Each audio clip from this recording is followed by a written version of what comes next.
So how's everybody? Good? It's getting a little bit late, so I've just tried to speak a little bit louder and try to also make it a little bit shorter. All of you are going to be happy. If one thing is going to make you even happier is that I'm also going to have a small gift to one of you that is going to just give an answer to my question that is going to give you in the last. So just don't keep your hopes very high, but it's going to be very good. So first of all, my name is Ahmad. I'm the CEO of ITKeyMedia. We have started to basically somehow try to have a different definition of what media could mean. So we basically try to just very easily put the right content in the right channel and try to help you have a better business. So I'm trying to just do the same thing and try to talk about something that is not just about me, it's rather about you. It's about startup mistakes. How many of you have a startup here or work for a startup or at least related to startup? No one a startup in your life? So somehow, at least by the first degree, second degree, maybe third degree, somehow related. Other than that, I don't know why you're really coming to OpenReaktor. Very good. So we want to basically just show how to not to make those messes and try to just have something a little bit more interesting. I think most of you agree with me that the first thing that is going to start with most of you guys are with an idea. But we have different things. Sometimes we think that, oh my God, like guys, I am so much different with everybody. The idea that I have, nobody else has that. So I am the only person with this one. So I'm very comfortable about that. And that's maybe the first mistake that many people started the whole journey of a startup with the same problem. Think twice. If you think that you're the only person who is thinking about something, no. If Uber was the first person, no. If a startup Safari was the first person, no. So behind that idea, either that idea should be very unique or your implementation should be unique. So somehow you have to differentiate yourself from the competitors and the others. So make sure that your idea is not unique. Somebody else is doing it. Try to make it very good. How many of you know this person? Olga, good. Few of you. So she started to just make something very, very easy for you guys. So with this, you're going to have solar panels on the back of your phone, and none of your phone is going to die as long as you're even going to have a slight light in front of your phone. So how many of you wants to have that on the back of your phone if you can afford it? And how many of you can just make it tomorrow? You see, this is an idea. This is something secure that you can easily talk about it. You can easily spend your time making that, because this is an idea that tomorrow I'm not just going, oh, that's very cool. When I just paste it behind my phone, then I'm just going to start another one tomorrow. Another one, founder. If you really think that you're going to make a startup, the first thing that I suggest to most of you guys is try to find a co-founder.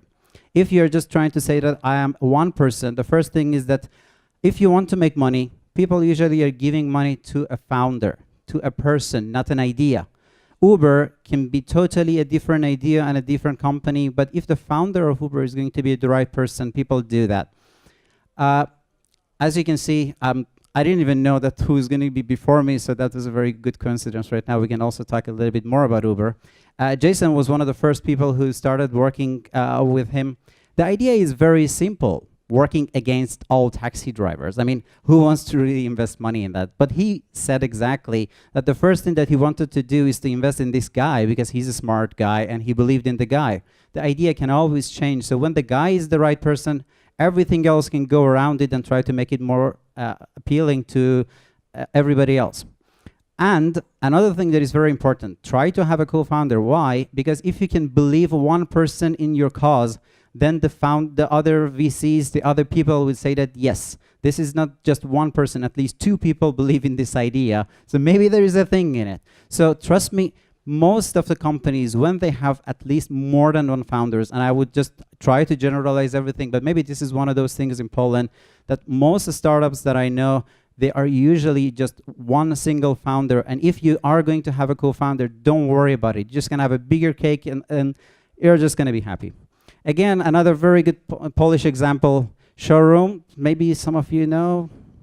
Okay, good. You see, we have some friends around, at least from this plan. So most startups, even when they have co-founder, you always see one of them, but these guys, they're always together. They're very successful. They're going global, and they're just doing an amazing job. And if you ask me, it's one of the main reasons, because they are working as a group. A business plan. Another big problem that most of us really, really suffer is that they say, hey guys, if you want to be a startup, you have to be cool. You have to just have a very cool idea and then find another cool co-founder or partner, and then let's start doing the whole thing. But guys, corporations, all those regulations and paperwork, they're not just something that we just want to just put them all aside and just say, don't try to even take a look at it. There should be a business plan if you really want to work. And trust me, sales is not the only thing. You have to really have a plan in order to expand your business.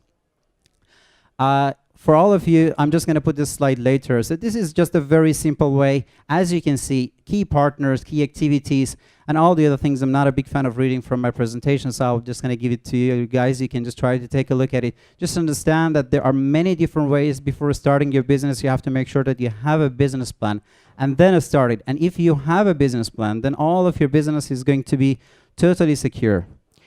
And how many of you know Samba TV? I bet you should know. If not, Boris is just going to kick you out of here. So he, believe it or not, I mean, that's a good thing that he's not also here. We can easily talk about him. That he definitely had a business plan. It's impossible to have a company and just try to sell it that easy and try to go with that. I'm just saying easy for him. I mean, not for everybody else. So try to have a business plan. Out of that, you're just going to be in a startup and just try to be cool. And this imagination of sometimes I'm going to just be rich and everything is going to last forever. So business plan. Go global. One of the most important part is that startup by definition should be something that you have to somehow try to make it bigger. You have to somehow try to make the same samples to the other places. So if you have not a scalable idea, say anything else, but don't say that you have a startup. So if you have a great startup, and when somebody wants to talk about your product, you say that the only way that I can sell my product is just in my neighborhood, or if it's in my city, think twice.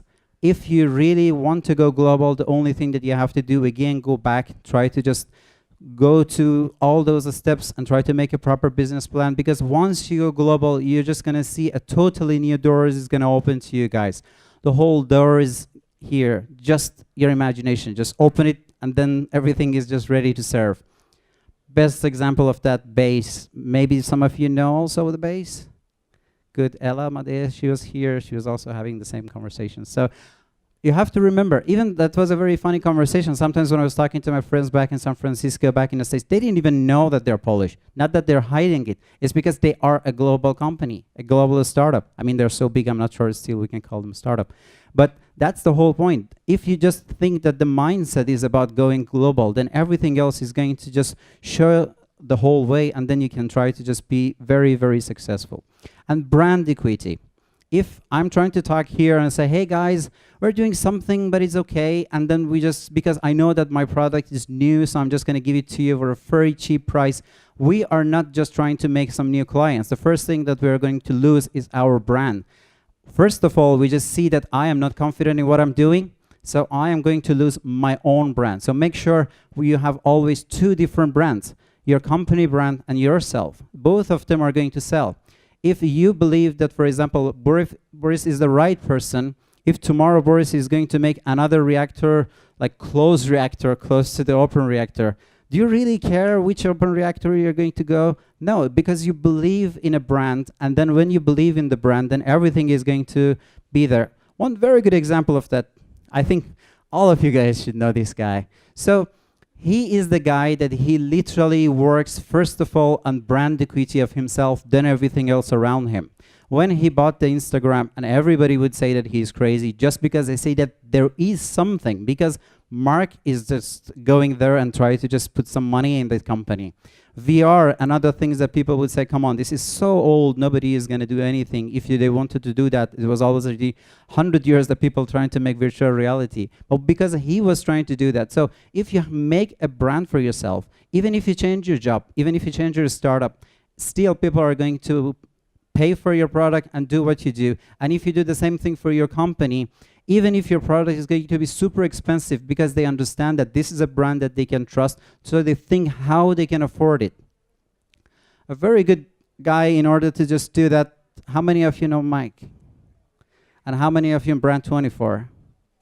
I think it's kind of like overlapping, and that is good. Because I believe if Mike tomorrow wants to just make another company, I think he can easily do that. Because the same amount of people that know his brand know himself. And this is good.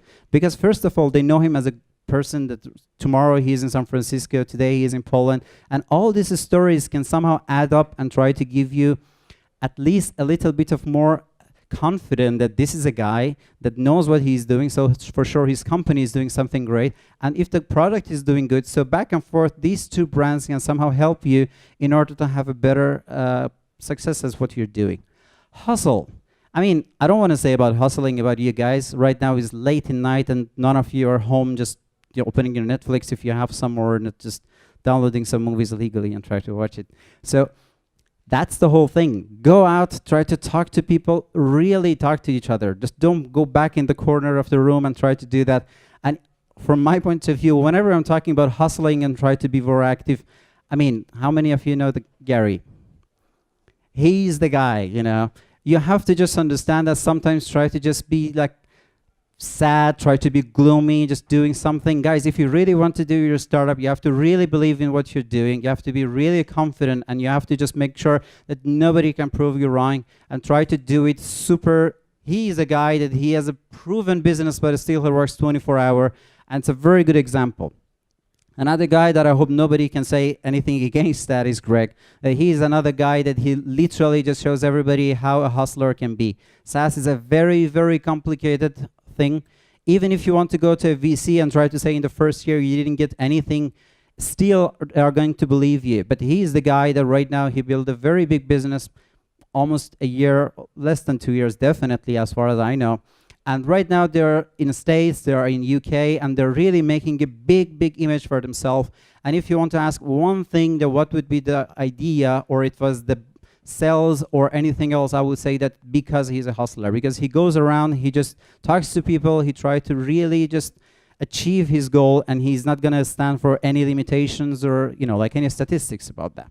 And persona, remember that if you have a startup, if you have a product, you have to make sure understand who is your client, who is your customer. If you're trying to make a startup and then you say that somebody is going to come and just buy it from me, don't do that. Make a persona. Even some big companies, that's one of the funny things you have to know about the TV, that sometimes these personas, they even have a name. Just call your clients Agata, I don't know, like Mike, Mihao, and try to say that Agata is 16 years old, she likes to play this and that, and she is going to be the person that I'm going to sell. Then you understand if you're making a mistake or you're just generalizing. Because they say if you're just doing something for everybody, nobody's going to hear you. I came here because I'm talking about startups, because I thought that you guys have something to do in common. So we are exactly talking about the persona of the people that we exactly know what you're doing. And again, as you can see, some of my slides are very easy and some of them are a little bit more complicated.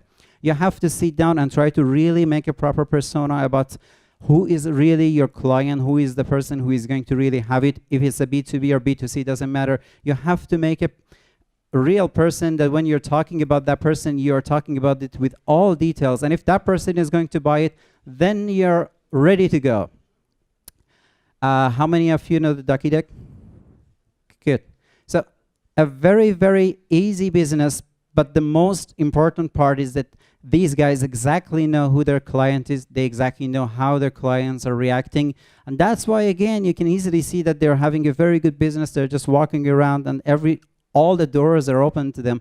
And they're really just, you know, like just having their businesses in a better and better way. And another things, all of these things that I discussed, none of them is going to happen if you don't have a proper media. If what you're doing is amazing and your mom and your wife and your boyfriend and your girlfriend knows everything about it, it's not going to give you anything. If you want to go global, if you want to have a proper business plan, if you want to find the right people, if you want to be a hustler, you have to have the right media in order to do that. If you really want to achieve what you're doing, you have to shout. I can just stop that microphone and then maybe half of you are not going to hear properly. So I am trying to make my voice a little bit louder. That's a very good thing also, because the guys from Uber talked about the power of social media. Our friend about Startup Safari, they are also doing the same thing. Be socialized, you know, go outside. But okay, I'm just trying to talk about everything. But the first thing is that, okay, so where can I find you? So you should have a LinkedIn, you should have a Twitter, you should have a Facebook. Don't think about it that, okay, guys, I don't have a proper product, I'm not ready yet. No, be there, at least you know the topic that you want to do.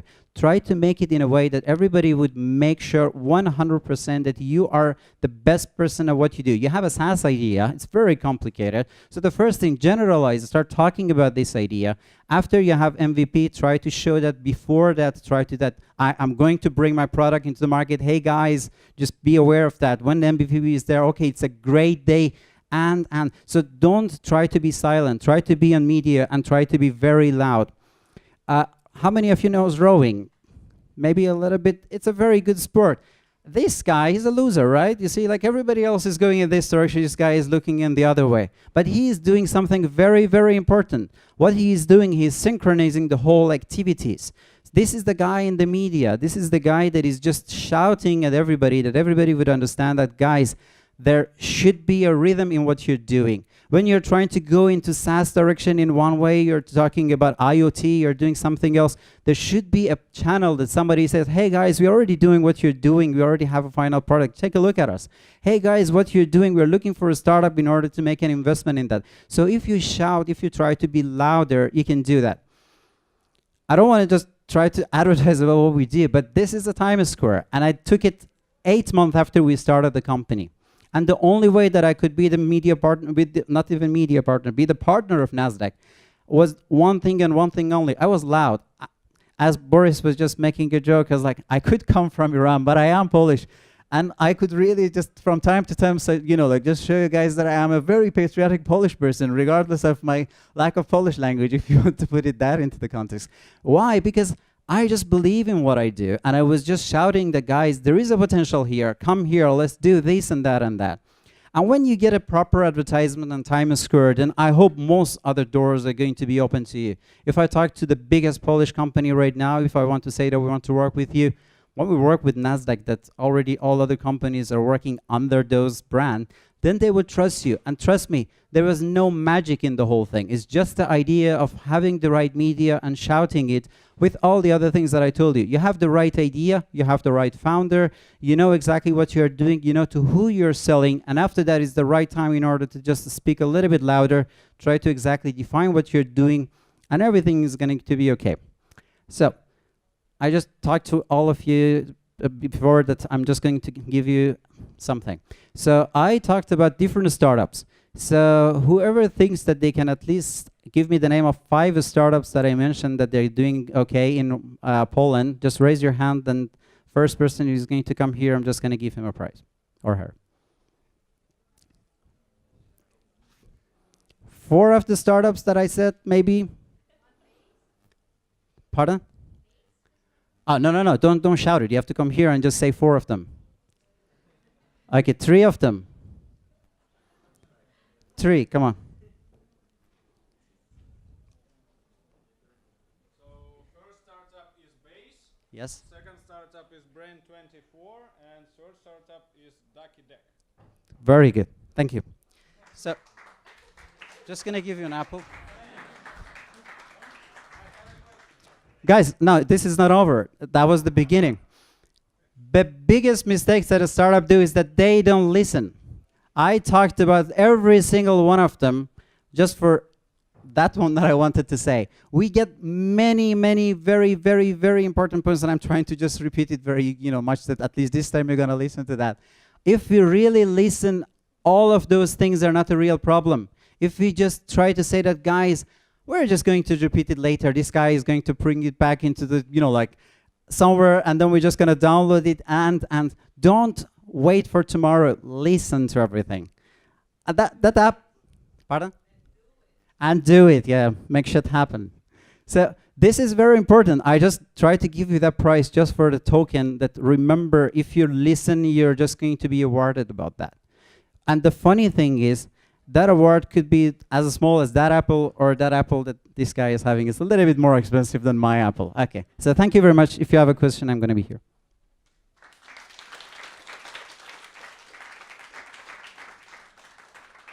I'm just going to answer to that, but in a little bit of a different way. There is a very interesting topic. They call them the canned ideas.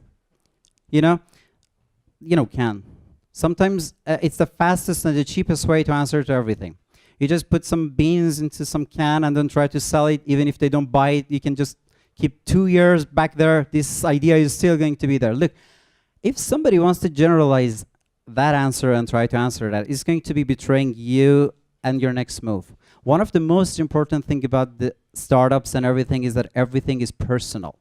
You have to tell me what you want to do. You have to tell me how you want to do it.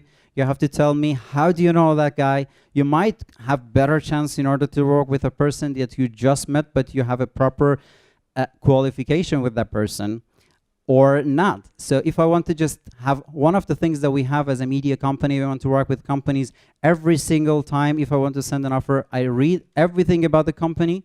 I read everything that they do up to yesterday and then try to go back and talk to them. Because if I want to just generalize everything, this is, again, guys, this is something that we have to really try to say we're a startup, we're doing something different, we're doing something scalable. If I just want to just have one idea and try to just sell it to everybody, if my first person is going to be the fool and is going to take it, the second person is not going to do that. So I would really like to answer, but we have to sit down and try to talk to that after that. Any more questions?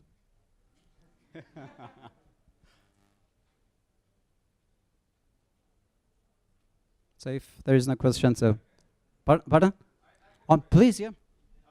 Look, writing is a skill that you don't have to really. One thing that the most important thing is everything is a pitch. What I do right now is a pitch. What you do is a pitch. The only problem is that you have to really understand that what you're doing and what you're trying to basically sell to the next person is the same thing. What you want to call it content marketing. You're just talking about it talking. The first thing that you do is take something from your mom and then you survive and then you forget it that is in your nature. People, if they really express themselves, they will take it. But if you want to be artificial, then everything is going to be a problem. If a journalist is a real journalist, if they really know how to write, how to express themselves, they can sell something industrial the same way that they can write about psychology. If they don't know it, they show that they don't know it, but still they write it so good that it's going to sell as good as anything else. So if you're really looking for somebody natural, or if you think that you can do it, one thing that I would say on top of that, even a bad advertisement is still an advertisement. So if somebody wants to write about that, ask the first person to do that, and if the second person wants to write about that, let another person to do that, and. So don't even be picky about it. I mean, I'm not asking you to hire that person, but if, as you mentioned, somebody wants to just ask you to write something about you, don't say no to everybody, because as long as you're going to have more advertisement, that you're going to have more words on social media, on every other channel, this is an opportunity for you to be better and better. So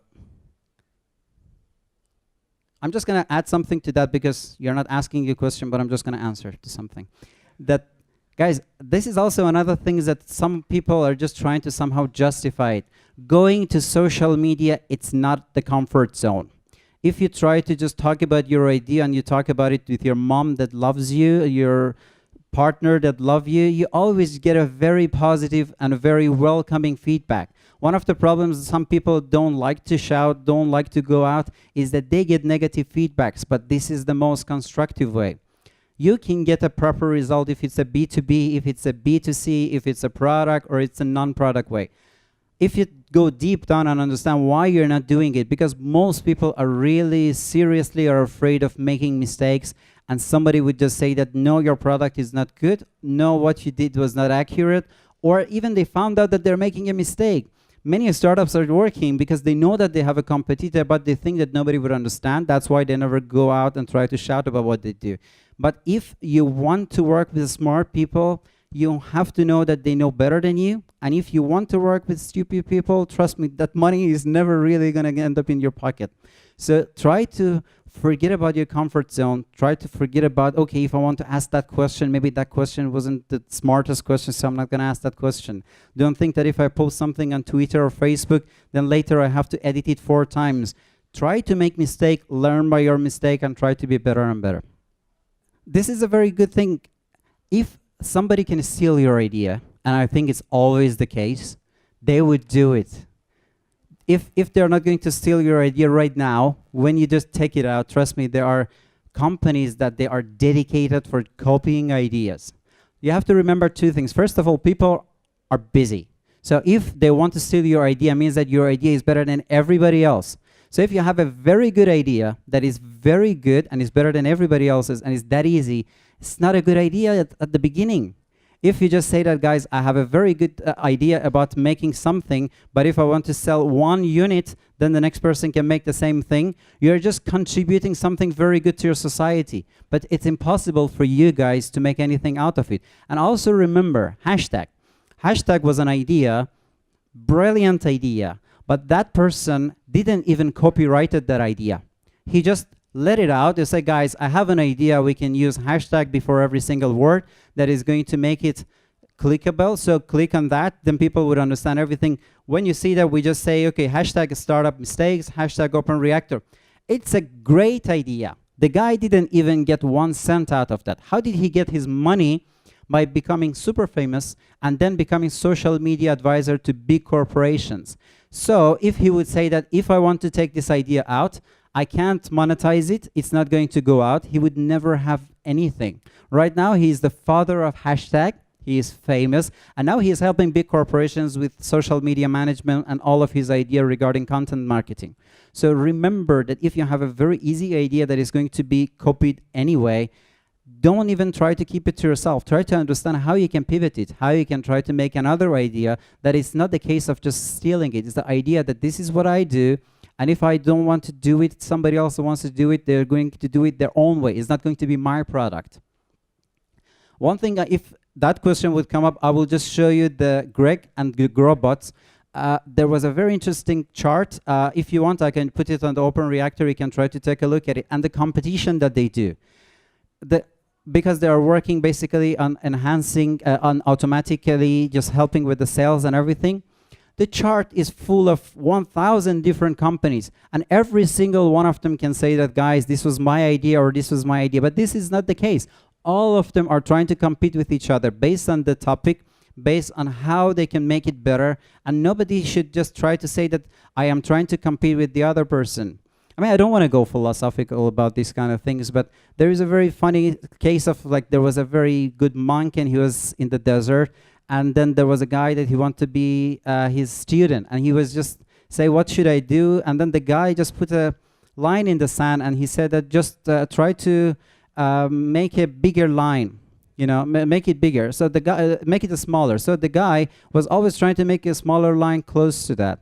And then he was always rejecting it, and I just don't want to waste their time with that. But after that, he said that, okay, I just don't know. And just the part is that he just tried to wipe one part of the line, and then the line was easier. That's the part. Sometimes people, when they want to make a line shorter, they just destroy you. But at the same time, if you want to make, you know, like the line shorter, you can just make a bigger line closer to that line, and then you make that line shorter without wiping it. If you want to just make better softwares than the others, if they are going to be better than you, they can make a bigger company close to you. You don't have to wipe away your line and try to just go something, you know, like that you already did and try to destroy it. Don't worry about it.